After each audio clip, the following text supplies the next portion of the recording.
Manufacturing தமிழன் channel நேயர்கள் அனைவருக்கும் வணக்கம். நம்ம சேனல்லாம் பார்த்தீங்கன்னா பொருள் உற்பத்தி பண்ணுறது அதை பற்றி தான் போட்டுட்ருக்கோம். ஆனால் இன்றைக்கி வித்தியாசமாக ஒரு வீடியோ போட போகிறோம். அது என்ன வீடியோ அப்படின்னா, சாகுல் ஹமீத் அண்ணன் இருக்கார். இவர் என்ன பண்ணியிருக்காரு அப்படின்னு பார்த்தீங்கன்னா, இது வரைக்கும் ஒரு 1.5 லட்சம் மரக்கன்கள் நட்டிருக்காரு.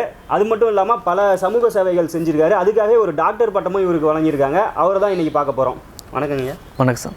இப்போ நம்மளோட முன்னாள் ஜனாதிபதி அப்துல் கலாம் ஐயா பிறந்த மாவட்டமான ராமநாதபுரம் மாவட்டத்தில் இருந்து தான் இவரும் வந்திருக்காரு. ஆனால் உங்களோட ஸ்கூலிங் அதை பற்றிலாம் சொல்கிறீங்களா? ஸ்கூல் ராமநாதபுரத்தில் உள்ள ஒரு முஸ்லீம் ஸ்கூல்லாம் படிச்சிருந்தோம். சின்ன வயசில் உள்ள எனக்கு சரியாக ஞாபகம் இல்லை. அதாவது சின்ன வயசுல விளையாடுத்தணும். அப்போ அதாவது ஸ்கூலுக்குள்ளே போனோன்னே எப்போடா பெல் அடிக்க எப்படியா வீட்டுக்கு போகலாம் ஓட நினைப்போம். அந்த மாதிரி ஒரு காலங்கள் அப்படியே ஃப்ரெண்ட்ஸோடு அப்படியே ஓடிடுச்சு. இன்றைக்கி நம்ம மக்களுக்கு தான் பண்ணமேன்னு சொல்லி இந்த அளவு பண்ணிகிட்டு இருக்கோம். சரி, நான் இப்போ இது மாதிரி மக்களுக்கு உதவணும் அப்படிங்கிற எண்ணம் உங்களுக்கு எப்படி வந்துச்சு?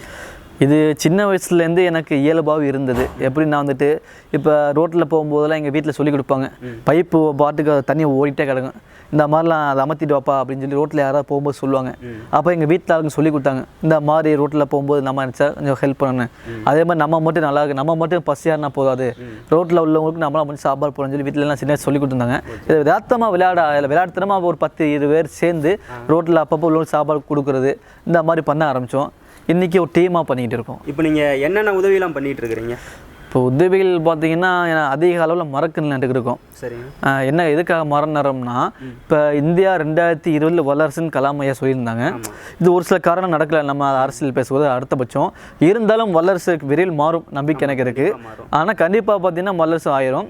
ஆனால் அவர் கலாம் ஐயா சொன்னாங்க, பசுமை இந்தியா ஒரு திட்டம் கொண்டு வந்தாங்க. சரி, அதையாச்சும் நிறைவேற்றுவோம் அப்படின்னு நான் பார்த்தேன். அதாவது இப்போ அப்துல் கலாம் ஐயா பிறந்தது ராமேஸ்வரம், ராமநாதபுரம் மாவட்டம். அவர் ஆசைப்பட்ட மாதிரி பசுமை இந்தியாவை முதல்ல அவர் மாவட்டத்தில் எங்கள் மாவட்டத்தில் ஆரம்பிக்கலாம்னு சொல்லி இன்றைக்கி ஸ்டார்டில் சின்ன வயசில் விளையாட்டு திறமை ஆரம்பிச்சதெல்லாம் தாண்டி இன்றைக்கி பல இடங்களில் மரக்கன்று நிறைய நட ஆரம்பித்தோம். இதற்கு 1.25 லட்சம் மரக்கன்று நட்டுருக்கோம். தமிழ்நாடு ஃபுல்லாக நட்டுருக்கோம்.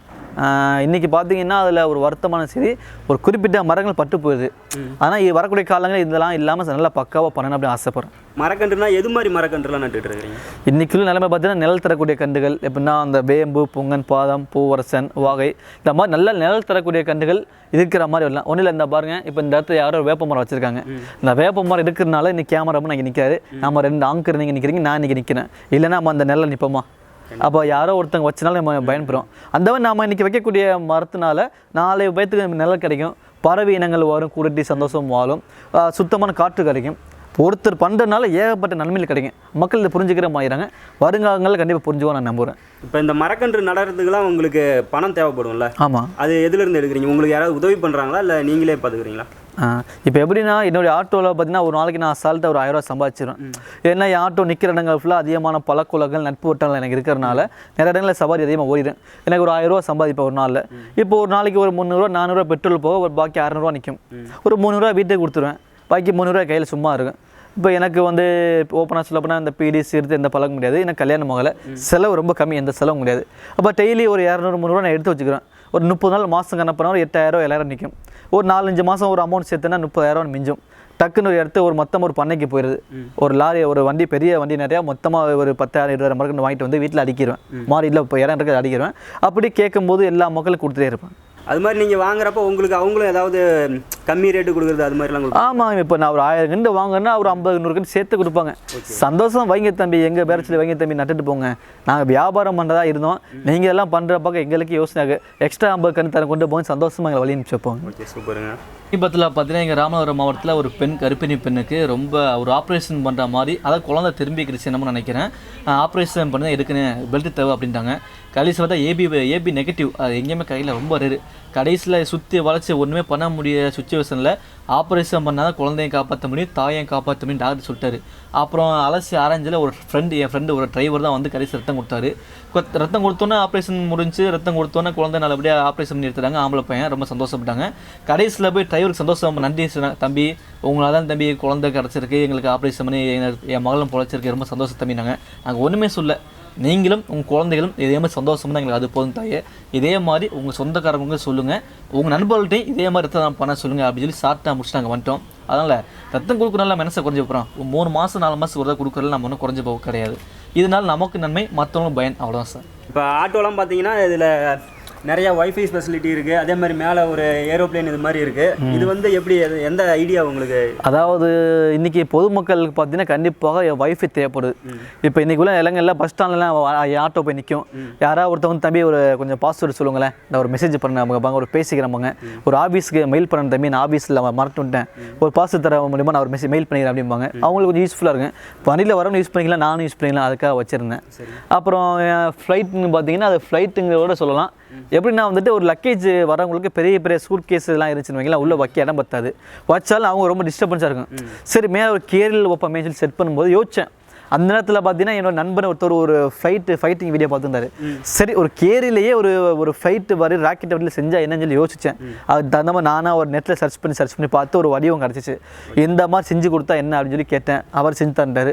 அப்படியே ராக்கெட் ஃப்ளைட் மாதிரி செஞ்சோம். அப்படியே ஃபிட் பண்ணியாச்சு. இன்றைக்கி சிறப்பாக போயிட்டு இருக்குது. இன்னும் இந்த ஆட்டோலாம் பார்த்தீங்கன்னாக்க நிறைய ஸ்பெஷலிட்டிஸ் இருக்குது. மேலே லைட் செட்டிங்கு, தண்ணி, இது மாதிரி எந்த ஆட்டோலையும் இருக்குது. அதே மாதிரி டிவியும் கூட வச்சுருக்கிறீங்க. ஆமாம். அது வந்து எப்படிங்கன்னா இப்போ டிவிங்கிறது வர்றவங்களுக்கு திடீர்னு நினச்சிவாங்க, தம்பி என் மகள் இந்த பாட்டு பிடிக்குமா அந்த பாட்டு போடும்பாங்க ஒரு அம்மா.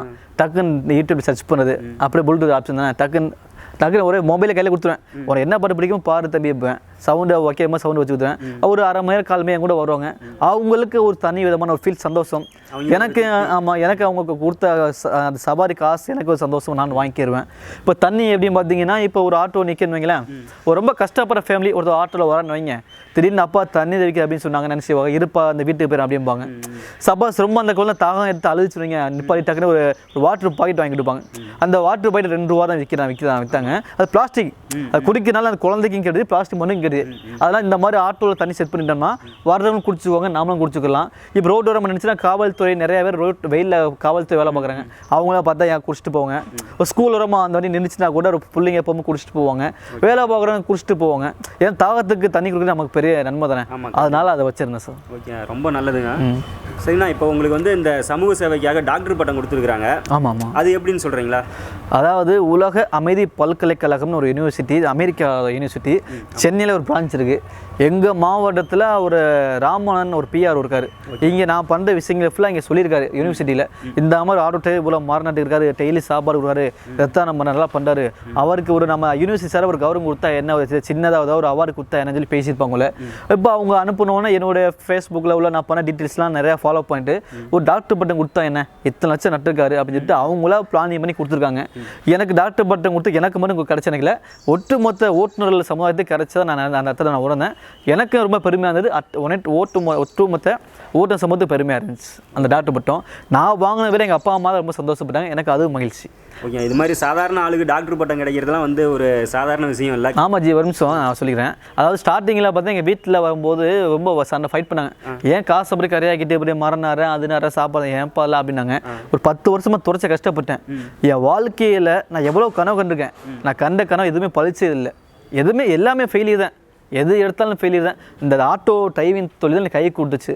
நான் இன்றைக்கி இந்த இடத்துல ஒரு டாக்டர் பட்டம் நிற்கிறதுக்கு காரணம் என்னோடய ஆட்டோவும் என்னோடய உழைப்பும் தான். உழைப்பு நான் ஈஸியாக சொல்லிட்டேன், ஆனால் இதுக்காக எவ்வளோ நாள் தூக்கம் கட்டி நைட்டு போல் வேலை பார்த்துருப்போம், சவாரி ஓட்டியிருப்போம். இதெல்லாம் யோசித்து பார்க்கும்போது அதோடைய கஷ்டங்கள் தெரிய மாட்டேங்குது. இன்றைக்கி ஒரு டாக்டர் அப்படிங்கிறது கிடச்சிச்சுன்னா எவ்வளோ வீட்டில் சந்தோஷப்படுறோம் தெரியுமா. இப்போ நம்ம ஆரம்பத்தில் எல்லாம் ஃபேஸ்புக்கில் ஒரு சாப்பாடு கொடுக்க போகிறோம் வாங்கன்னு சொல்லும்போது ஒரு மறுநேரம் போல ஃபேஸ்புக்கில் வீடியோ போடுவேன், இந்த மாதிரி இந்த இடத்துல மறக்க நடப்பட்டதுன்னு சொல்லி போடும்போது எல்லாம் கேள்வி விடுவாங்க, பைத்தியக்காரன் நடப்பாமல இவன் என்ன இப்படி சுற்றித்துறான், என்ன மறுநாட்டுக்கு திறான், என்ன இப்படி சுற்றித்துறான் அப்படின்னு சொல்லி விளையாட்டாக பேசிக்கிட்டாங்க, நக்கல் பண்ணானுங்க. நான் இந்த காலை இந்த விட்டு போயிட்டே இருப்பேன். இன்றைக்கி டாக்டர் அப்படின்னு ஒரு பட்டம் கொடுத்து ஆவாவும் வாயை மூடிட்டான். அதாவது எப்படின்னா நம்மளை வந்து கேள்வி பண்ணது இருப்பாங்க, நம்ம அதெல்லாம் தாண்டி தடையை தகர்த்து உடஞ்சிட்டு போகணும், வேறு வழியே இல்லை. நம்ம 4 இடத்த தாண்டி அடுத்தடுத்த அவார்டு நம்ம கொடுக்கும்பொழுது நம்ம செயல்பாடுகளுக்கு ஆட்டோமேட்டிக்காக அங்கீகாரம் கிடைக்கும்போது நம்மளை விட்டுட்டு இன்னொருத்தவங்களை கேள்வி பண்ண ஆரம்பிச்சுடுவாங்க. அதனால் முயற்சி தொடர்ச்சியாக இருக்கணும் பயிற்சியோட, அப்போ தான் நம்ம வெற்றி கிடைக்கும். யார் என்ன தான் உங்களை சொன்னாலும் அந்த முயற்சி மட்டும் விடக்கூடாது. ஆமாம், அதுக்காக நான் சொல்ல வந்தேன். ஓகே, இப்போ ஃபேஸ்புக்கில் கூட பார்த்தீங்கன்னா ஒரு வீடியோ போட்டிருந்தீங்க, ஒரு மாற்றுத்திறனாளிக்கு சைக்கிள் நீங்கள் ரெடி பண்ணி கொடுத்தீங்க. இப்போ அது மாதிரி ஒரு வீடியோ போட்டிங்கன்னா அவங்களுக்கு நானும் உதவி பண்ணுறேன் அப்படின்னு சொல்லி நிறைய பேர் கேட்பாங்க. அது மாதிரி கேட்குறவங்கலாம் நீங்கள் என்ன பண்ணுறீங்க? நிறைய பேர் இந்த மாதிரி என்னோடய வீடியோ பார்த்து எனக்கு ஃபோன் பண்ணுவாங்க, தம்பி இந்த மாட்டுனாலுக்கு நான் ஒரு 10 கிலோ அரிசி வாங்கி தரலாம் இருக்கேன் தம்பி, வாங்கி கொடுத்துலான்னு சொல்லி. ஆனால் அவரோட மொபைல் நம்பர் அதில் இருக்குது பார்த்துங்க அப்படின்னு சொல்லுவேன். இல்லைன்னா அவரோட மொபைல் நம்பர் நானே கொடுத்துருவேன், இதுதான் அவரோட மொபைல் நம்பர். ஏன்னா நம்மக்கிட்ட வரும்பொழுது நிறைய இடங்களில் ஹெல்ப் கேட்குறாங்க. இந்த மாதிரி இது ஒரு ஆளுக்கு ஆக்சிடென்ட் ஆயிடுச்சு, இந்த மாதிரி ஒரு அம்மா கஷ்டப்படுறாங்கன்னு சொல்லி நிறைய இது நம்மக்கிட்டே வந்துடுது. அதனால நம்ம கண் பார்வையில் தென்படுறது இவர் வந்து அதாவது ஒரு ஹேண்டிகேப் ஒரு கால் இல்லாட்டா கூட அவங்க கம்பை வச்சு போய் ஏதாவது வேலை பார்த்துக்கலாம். இவர் 2 காலுமே இல்லை, அவன் என்ன செய்ய முடியும்? அதை யோசித்தேன். சரி ஒரு இப்போ ஒரு காலாட்ட கூட நடந்தாது போயிடலாம், இவர் நடக்க சவதியில் கூட நடக்க முடியாமல் அதெல்லாம் பார்த்தா சரி அந்த மாதிரி நமக்கு சரின்னு தோணுற இடத்துல நம்ம வீடியோ போட்டுரும். மற்ற இடங்கள் யாராவது ஹெல்ப் கேட்டான்னு வைங்களேன், இப்போ ஒருத்தர் பணம் தரேன் அந்த ஹெல்ப் பண்ணுமான்னு சொல்லுவோம், அந்த ஆளோட நம்பர் கொடுத்துல அவருக்கு அனுப்பிச்சு விட்டது. அன்றைக்கி ஒரு ஆள் ஹெல்ப் பண்ண சொல்லிங்களே சார் இந்த மாதிரி கஷ்டப்படுறாங்களான்னு சொல்லி இந்த டீட்டெயில் அனுப்பு வாட்ஸ்அப்பில், ஏதாவது பண்ண முடிஞ்சா பண்ணிக்கோங்க அப்படிமா. என்னைய பொறுத்த வரைக்கும் என் கையில் பணம் யாரும் தரவே கூடாது. இப்போ நீங்கள் வந்து அந்த வீடியோ பார்த்து நீங்கள் ஒரு 500 ரூபா தரீங்கன்னா அவள் பேசும்போது நான் அவர்கிட்ட ஒரு வீடியோ அவரோட மொபைல் நம்பரில் பதிவு விட்டுப்பேன். அந்த மொபைல் நம்பர் தொடர்பு கொள்ளு, அவருக்கே அக்கௌண்ட் நம்பரை வாங்கி அவருக்கே போட்டிங்கன்னா சந்தோஷம், உங்களுக்கும் அவருக்கு கொடுத்த மாதிரி சந்தோஷம் போயிடும், அவருக்கு நீங்கள் கொடுத்த பணம் உதவி பொருள் ஈஸியாக போயிடும். அதனால் எனக்கு அனுப்பணும், எனக்கு தான் தாங்க, நான் மூலமாக ஏன் மூலம் பண்ண நான் சொல்லவே மாட்டேன். யாராக இருந்தாலும் சரி காசு கொடுக்குறா இருந்தீங்கன்னா அவங்களால முடிஞ்சது அந்தந்த ஏரியாவில் நீங்கள் உங்கள் தெருக்குள்ள உள்ளவங்களுக்கு ஆதரவு நீங்கள் உங்களால் முடிஞ்சால் சாப்பிட வாங்கி கொடுங்க, அது போதும். இதுதான் நம்ம கான்செப்ட். சூப்பருங்க. இப்போ நீங்கள் வந்து ஒரு ஆட்டோ டிரைவராக இருந்து இந்த அளவுக்கு உதவி செஞ்சுட்டு இருக்கிறீங்க. மற்றபடி எல்லாருமே ஒரு சாதாரண மக்களாக இருந்து அவங்களால எந்த அளவுக்கு உதவி பண்ண முடியும், அவங்களுக்கு ஏதாவது ஒரு ஐடியா மாதிரி சொல்கிறதுக்கு விரும்புகிறீங்களா? இல்லை ஐடியா ஒன்றுமே இல்லை சார், மனசு இருந்தால் போதும், மனம் இருந்தால் மறக்கும். அதாவது இப்போ நம்ம இருக்கிற காலங்கள் ரொம்ப ஷார்ட், அதாவது கேட்டால் கொரோனாங்கிறாங்க, ரொம்ப இப்போ இன்னொன்று சொல்ல போகிறோம்னா ஹார்ட் அட்டாக்ங்கிறாங்க, கிட்னி ஃபெயிலிங்கிறாங்க, எவ்வளோ காசை கொண்டு போய் மக்கள் என்ன செய்கிறாங்க, அள்ளி கொண்டு போய் ஆஸ்பத்திரியில் சேர்க்குறாங்க, எவ்வளோ லட்சக்கணக்கு சேர்க்குறாங்க. ஒன்றும் இல்லை, இந்த கையால் அள்ளி ஆதரவற்றவங்களுக்கு, அனாதை இல்லங்களுக்கு, ரோட்டில் உள்ளவங்களுக்கு இந்த கையில் நீங்கள் அள்ளி கொடுத்து பாருங்கள், எந்த நோய் நொடி இல்லாமல் நீங்கள் சந்தோஷம் வாழலாம். இது என் வாழ்க்கையில் நான் கற்றுக்கிட்ட உண்மை. அதனால் காசை வந்து நம்மளாலே சொத்து நிறைய பணம் சேர்த்துக்கிட்டோம்னா, பணத்தை நம்ம செத்துட்டோம்ங்களா பயமாக இருக்குங்க, எப்போ நைட்டு ஏன் அள்ளிட்டு போவானோ என்ன ஆகுமோ, நம்ம செத்து போயிட்டோம்னா இவ்வளோ காசு சொத்து சேர்த்து வச்சுட்டோமே, இதை நம்ம என்ன எப்படி பாதுகாக்கிறது அப்படின்ற பயம். எதுக்கு இந்த பயம்? நாமளும் நல்லாக்குன்னு மற்றவங்களும் நல்லா வேணும். ரஜினி சூப்பர் ஸ்டார் ரஜினி சொன்ன மாதிரி வாழு, மற்றவங்களும் வாழவை, மற்றவங்களும் வாழ விடு, அவ்வளோதான். நன்றி, வணக்கம். ஓகே, நான் உங்களை சந்திச்சதில் ரொம்பவே மகிழ்ச்சி. மேலும் இது மாதிரி நீங்கள் நிறைய சேவைகள் செய்யணும் அப்படிங்கிறதுக்காக நம்மளோட மேனுஃபேக்சரிங் தமிழன் சேனல் நேயர்கள் சார்பாகவும் எங்களோட சார்பாகவும் வாழ்த்துறோம். என்ன நேயர்களே, டாக்டர் சாகுல் ஹமீதை பற்றி நம்ம பார்த்துருப்போம். ஒரு ஆட்டோ டிரைவராக இருந்து அவரால் முடிஞ்ச அளவுக்கு எந்த அளவுக்கு உதவி செய்கிறாரு அப்படிங்கிறத சொன்னார். அதே மாதிரி நம்மளால் முடிஞ்ச அளவுக்கு உதவி செய்வோம். கண்டிப்பாக இவரை பேட்டி எடுத்ததில் நான் ரொம்பவே பெருமையாக நினைக்கிறேன். மீண்டும் இது மாதிரி பல நன்மையான வீடியோக்கள் உங்களை தேடி வரும். அண்ட் மறக்காமல் நம்ம மேனுஃபேக்சரிங் தமிழன் சேனலை சப்ஸ்கிரைப் பண்ணிடுங்க.